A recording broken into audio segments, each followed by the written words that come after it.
مفسر قرآن حضرت مولانا نثار احمد صاحب مظاہری، جنہوں نے کئی سال تک اس علاقے میں ہم لوگوں کو قرآن مجید کی تفسیر سنائی. اب ان کا بدل تو ہو نہیں سکتا.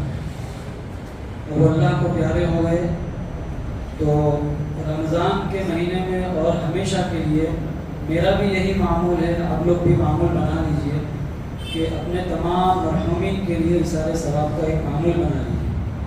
روزانہ 3 مرتبہ سورہ اخلاص پڑھ کر اپنے تمام رشتہ داروں کے لیے، تمام مرحومین کے لیے، اپنے دادا دادی نانا نانی، اپنے والدین، اپنے اساتذہ کرام، سب کے لیے اثار ثواب کی نیت سے 3 مرتبہ سورہ اخلاص پڑھی. حدیث شریف میں آتا ہے کہ اگر کوئی شخص 3 مرتبہ سورہ اخلاص پڑھتا ہے تو اس کو ایک قرآن مجید کے ختم کا ثواب ملتا ہے.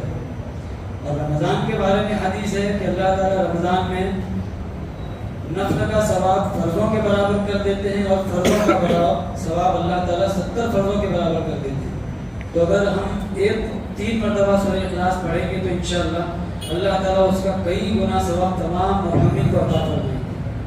تو اپنے تمام معمول بنا لیجیے. ہم چلتے پھرتے بھی پڑھ سکتے ہیں، گاڑی چلاتے ہوئے 24 گھنٹے میں ایک مرتبہ ایک وقت متعین کر دیجیے. جیسے کہ میرا معمول ہے کہ میں رات کو پڑھتا ہوں، مغرب کے بعد یا کبھی عشاء کے بعد 3 مرتبہ سورہ اخلاص پڑھ کے تمام مرحومین کے لیے، اس میں اب ہمارے نبی صلی اللہ علیہ وسلم کے لیے بھی نیت کرے، صحابہ اور ازواج مطہرات اور سب کے لیے نیت کر کے ارادہ کر کے 3 مرتبہ سورہ اخلاص پڑھ کے سب کو ثواب بخشنا. اور دوسری بات میرے ذہن میں ایک یہ آئی کہ عموماً ہم لوگ دیکھتے ہیں کہ جب بھی چاند ہوتا ہے رمضان کا یا عید کا اور جمعہ کے دن، ہم لوگوں کی ایک عادت ہے، ہم جیسے مصافحہ کرتے ہیں، رمضان مبارک، جمعہ مبارک، عید مبارک. تو اس کا کوئی ثبوت قرآن اور حدیث سے نہیں ہے. شاید آپ نے بھی یہ بات پہلے بھی کسی بیان وغیرہ میں سنی ہوگی کہ قرآن اور حدیث میں اس کا کوئی ثبوت نہیں ہے. اور جو کام ہم ایسا کوئی کام اگر ہم کرتے ہیں جس کا روایتوں میں کوئی ثبوت نہیں ملتا ہے تو یہ بدعت ہے. تو بجائے اس کے، اور کوئی برا بھی نہ مانے اس بات کا، کہ بجائے اس کے کہ ہم یہ کہیں کہ رمضان مبارک، جمعہ مبارک، جو دعا ہے چاند دیکھنے کے، اللہم احلہ علینا بالیمن والایمان والسلامۃ والاسلام، اور بھی دعا لمبی ہے. یہ مولانا یونس صاحب پالن پوری کی کتاب بکھرے موتی میں مکمل مل جائے گی. اور مولانا یہ کام بہت اچھا کرتے ہیں کہ ہر مہینے، پورے سال، صرف رمضان میں نہیں، پورے مہینے ان کی طرف سے یہ میسج، جیسے ہی چاند نظر آتا ہے ان کی دعا کا جو امیج ہے وہ وائرل ہو جاتا ہے، اس تک بھی پہنچتا ہے اور آپ تک بھی پہنچتا ہو. تو ارادہ کرے کہ اب یہ نہیں بولیں گے عید کے دن بھی، جیسے ہم کہتے ہیں عید مبارک، تو مصافحہ کرنا بھی یہ ثابت نہیں ہے. عید کے دن بھی معانقہ کرنا جیسا کہ ہم کرتے ہیں یہ بھی ثابت نہیں ہے. تو جو چیز ثابت نہیں ہے وہ بدعت ہے. بس ہم یہ دعا کریں، جو بھی ملتے ہیں مصافحہ کا سلام کریں، اور جو دعا ہے تقبل اللہ میں جو دعا ہے وہ دعا پڑھے، وہ واٹس ایپ پہ وائرل ہو جاتی ہے. ٹھیک ہے، اب بات شروع کرتے ہیں. سورہ فاتحہ ہر نماز کی رکعت کا لازمی حصہ ہے. یہ مختصر سورت جسے فاتحۃ الکتاب بھی کہتے ہیں، تمام نمازوں میں پڑھی جاتی ہے. اس میں فرمایا گیا کہ تمام تعریفیں جو اب تک کی گئی یا آئندہ کی جائے گی سب اللہ کے لائق ہے، کیونکہ وہ مہربان ہے، وہی رحم والا ہے، وہی روز جزا کا مالک ہے. ہم اسی کی عبادت کرتے ہیں اور اسی سے مدد بھی مانگتے ہیں. اے اللہ ہمیں سیدھا راستہ دکھا دے، جو راستہ ان لوگوں کا ہے جن پر تو نے اپنا فضل و انعام فرمایا، جن پر نہ تیرا غضب نازل ہوا اور نہ وہ لوگ گمراہ ہوئے. یہ ہے سورہ فاتحہ کا خلاصہ. مفسرین نے اسے پورے قرآن کریم کا خلاصہ قرار دیا ہے. اس سورت کی 3 بنیادی مضامین ہیں. ایک اللہ تعالیٰ کی ربوبیت، دوسرے اللہ تعالیٰ کا لائق عبادت ہونا، تیسرے طلب ہدایت. اس طلب کا جواب قرآن کریم سے دیا گیا ہے، یعنی جو ہدایت تم مانگ رہے ہو وہ قرآن کریم کی شکل میں موجود ہے. سورہ فاتحہ کے بعد سورہ بقرہ، اس کا آغاز ذالک الکتاب سے ہوتا ہے. اس میں اس حقیقت کی طرف اشارہ ہے کہ جس راہ ہدایت کے تم طلبگار ہو وہ یہی کتاب ہے. اس صورت میں بڑے اہم مضامین بیان کیے گئے ہیں. پہلے ایمان کے بنیادی اصول، توحید، رسالت اور آخرت کا اجمالی ذکر ہے. آخر میں ان عقائد کا مفصل تذکرہ ہے، درمیان میں عبادات، معاملات، معاشرت، اخلاق، اصلاح ظاہر و باطن کے متعلق تفصیلی ہدایت ہے۔ سورت کی ابتدا الف لام میم سے کی گئی ہے، یہ حروف مقطعات ہیں۔ ان کے بارے میں اکثر مفسرین کی رائے یہی ہے کہ ان متشابہات میں سے ہے جن کا علم صرف اللہ تعالیٰ کو ہے، تاہم ان کا وجود بھی فوائد سے خالی نہیں ہے، ان کا پڑھنا باعث ثواب ہے، ان کے پڑھنے کے فوائد و برکات بھی حاصل ہوتے ہیں اگرچہ ہمیں ان کا علم نہ ہو۔ سورہ بقرہ کا آغاز اس آیت سے کیا گیا ہے کہ اس کتاب میں کسی طرح کا کوئی شک نہیں ہے، یہ کتاب متقین کے لیے رہنما ہے۔ اس کے بعد بتایا گیا کہ متقین کون ہیں، ان کی کیا صفات ہے۔ یہ وہ بندے ہیں جو غیب کی باتوں پر ایمان رکھتے ہیں، نماز قائم کرتے ہیں اور جو اللہ نے انہیں عطا کیا ہے اس میں سے اللہ کی راہ میں خرچ کرتے ہیں۔ یہ 3 عبادتیں ہیں، ان میں سے ایک کا تعلق دل سے ہے، دوسری کا تعلق بدن سے ہے اور تیسری کا تعلق مال سے ہے۔ یہ تینوں عبادتیں اس آیت میں جمع کر دی گئی ہے۔ اس کے بعد ان کفار کا ذکر ہے جن کے لیے کفر کا فیصلہ ہو چکا ہے، وہ ایمان کی دولت سے ہمیشہ ہمیشہ کے لیے محروم کر دیے گئے ہیں، جیسے ابو جہل، ابو لہب وغیرہ۔ ان کے دلوں پر مہر لگا دی گئی ہے، یعنی وہ حق بات کو نہیں سمجھتے اور نہ ان کے کانوں پر بھی مہر لگا دی گئی ہے، یعنی حق بات کو متوجہ ہو کر نہیں سنتے اور ان کی آنکھوں کے سامنے پردہ ڈال دیا گیا ہے کہ انہیں حق کا راستہ نظر نہیں آتا۔ کفار کے بعد منافقین کا بیان ہے۔ آنے والی 13 آیتوں میں انہی کا ذکر ہے۔ وہ دل سے ایمان نہیں لائے، حالانکہ محض زبان سے ایمان کا اظہار کر دینا کافی نہیں ہے بلکہ دل سے ماننا بھی ضروری ہے۔ یہ لوگ ایمان کا جھوٹا دعویٰ کرتے ہیں حالانکہ ان کے دلوں میں نفاق ہے، اسلام سے نفرت ہے اور مسلمانوں سے حسد اور عناد ہے۔ یہ منافق زمین میں فساد برپا کرنے والے ہیں۔ جب ان سے کہا جاتا ہے کہ ایمان لاؤ جس طرح دوسرے لوگ ایمان لائے ہیں تو جواب میں یہ کہتے ہیں کہ کیا ہم بے وقوفوں کی طرح ایمان لے آئے، حالانکہ در حقیقت بے وقوف منافق لوگ ہیں، اہل ایمان بے وقوف نہیں ہیں۔ یہ لوگ اہل ایمان کے ساتھ استہزاء کے ساتھ پیش آتے ہیں، یہ محض اللہ کی طرف سے ڈھیل ہے کہ وہ اس سرکشی میں سر سے پیر تک غرق ہے۔ منافقین نے بظاہر ایمان قبول کیا ہے اور دل میں کفر چھپا رکھا ہے، ان کی آخرت بھی خراب ہوئی اور یہ لوگ دنیا میں بھی ذلیل و خوار ہوئے۔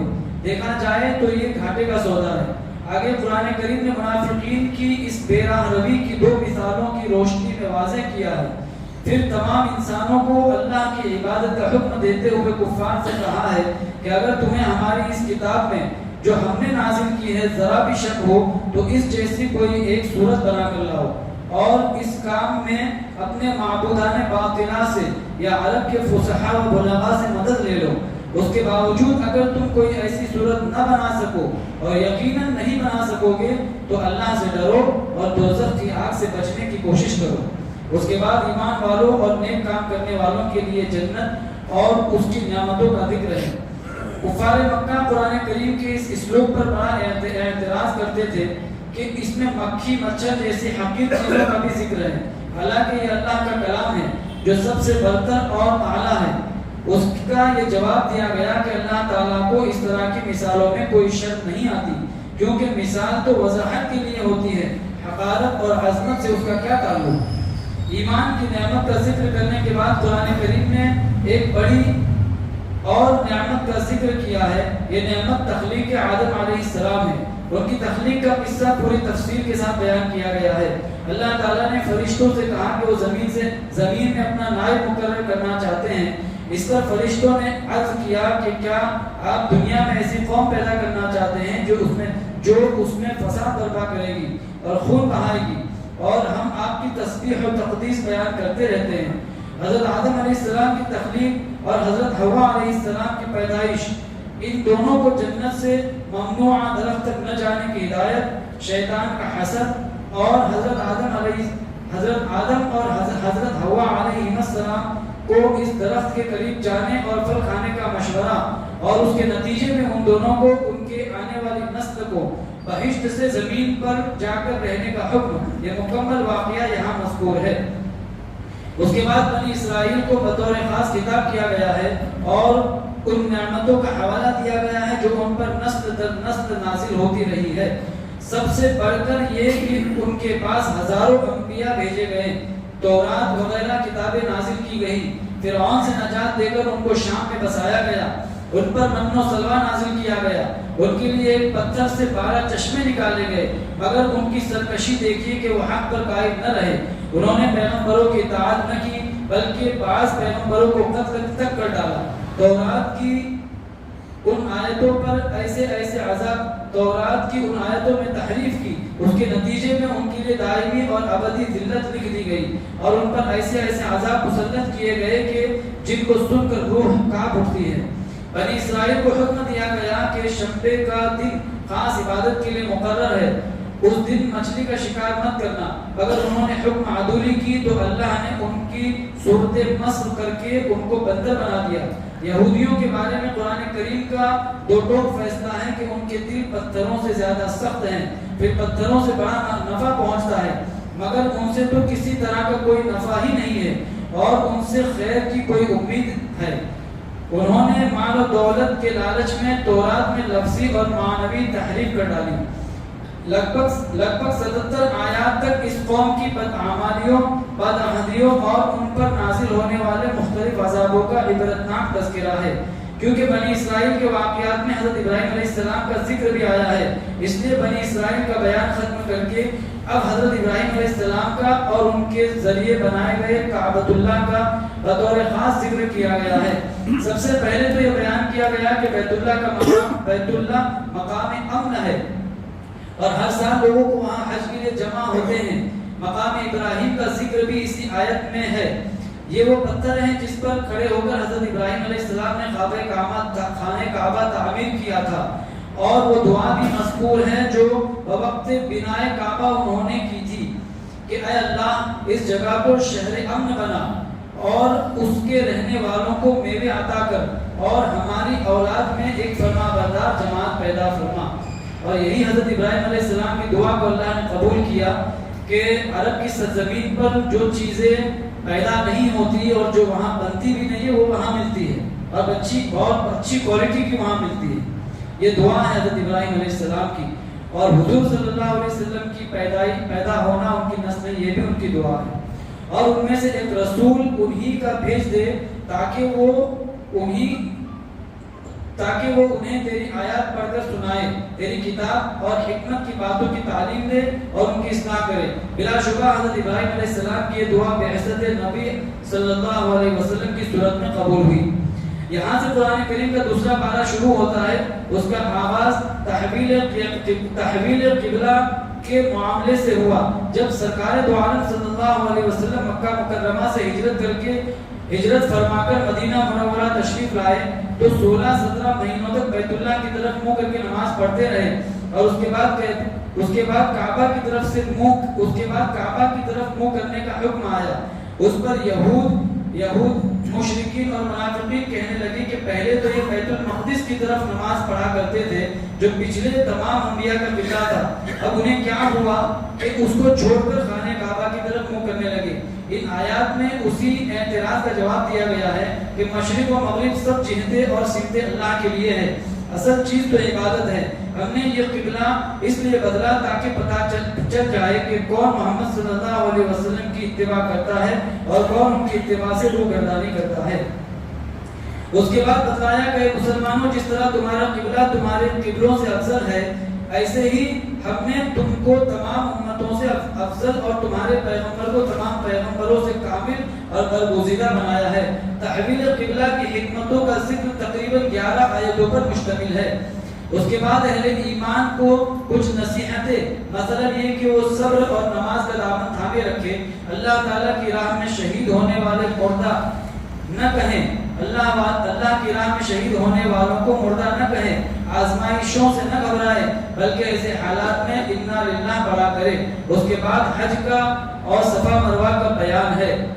آزمائش تو دنیا میں آتی رہتی ہے اور سب پہ حالات آتے ہیں، ایسا نہ سمجھے کہ علماء پر نہیں آتے یا پیسوں والوں پر نہیں آتے، کسی کی بھی زندگی اٹھا کے دیکھ لو، سب پہ حالات آتے ہیں، کسی سے بھی پوچھ لو، بظاہر وہ آپ کو نظر آئیں گے میں خوش ہے، لیکن حالات سب پہ آتے ہیں۔ بس حالات پر جمنا ہے، اللہ سے مانگنا ہے اور صبر کرنا ہے، اللہ اس خلا سے نکلنے کے راستے نکالیں گے انشاءاللہ. اور صفا مروہ کا بیان ہے، اور یہ بھی آپ لوگ سن چکے ہیں صفا مروہ کی صحیح وہ حضرت حاجرہ کا پورا واقعہ، جو پانی کے لیے ادھر ادھر بے چین ہو کر بھاگنا اور وہیں سے پھر زمزم کا نکلنا، یہ ہم لوگ بیانوں میں سن چکے ہیں. زمین و آسمان، رات اور دن، سمندروں میں چلنے والی کشتیاں، ہوائیں، بادل وغیرہ سب اللہ کے حکم کے تابع ہے، اور اس میں غور و فکر کے لیے بہت کچھ ہے. آخری رکوع میں لوگوں کو حلال اور پاکیزہ رزق کھانے کی، برے کاموں اور بے حیائی کے افعال سے بچنے کی تلقین کی گئی ہے، اور بتلایا گیا ہے کہ تمہارے لیے مردار خون اور خنزیر کا گوشت اور غیر اللہ کے نام پر ذبح کیا گیا جانور حرام ہے. تو اسی لیے علماء منع کرتے ہیں کہ یہ جو آج کل نئی نئی کمپنیاں نکل رہی ہے، میک ڈونلڈ اور دوسری ہے کیا پیزا برگر وغیرہ کی، اس میں وہ حلال نہیں ہے. جو اس میں چکن وغیرہ ڈالتے ہیں نان ویج، وہ مشینوں سے کٹتا ہے، اسی لیے ہمارے علماء منع کرتے ہیں کہ وہ نہ کھائیں، احتیاط کریں، وہ مشکوک ہے بلکہ حرام ہے. اب کچھ لوگوں نے، اب وہ لوگ فرینچائزی دینے لگے ہیں مسلم لوگوں کو، دوسرے مسلم ممالک کے اندر بھی اور بمبئی کے اندر بھی مسلم لوگ اس کی فرینچائزی لے رہے ہیں. اگر آپ کو پکا یقین ہے کہ مسلمان ہیں اور یہ اللہ کے نام کا ذبح کیا ہوا استعمال کرتے ہیں تو کھائیے، لیکن اگر شک ہے تو مت کھائیے. میں نے بمبئی میں بھی ایک جگہ جا کے پوچھا تو بولے نہیں یہ سب مشین سے کٹ ہو کے آتا ہے، تو احتیاط کریے. ان کا ویجیٹیرین بھی مت کھائیے کیونکہ برتن وہی استعمال ہوتے ہیں. اللہ تعالیٰ ہمیں کہنے سننے سے زیادہ عمل کی توفیق عطا فرمائے، حرام سے اور مشکوک چیزوں سے اللہ ہماری حفاظت فرمائے. سبحان اللہ و بحمدہ.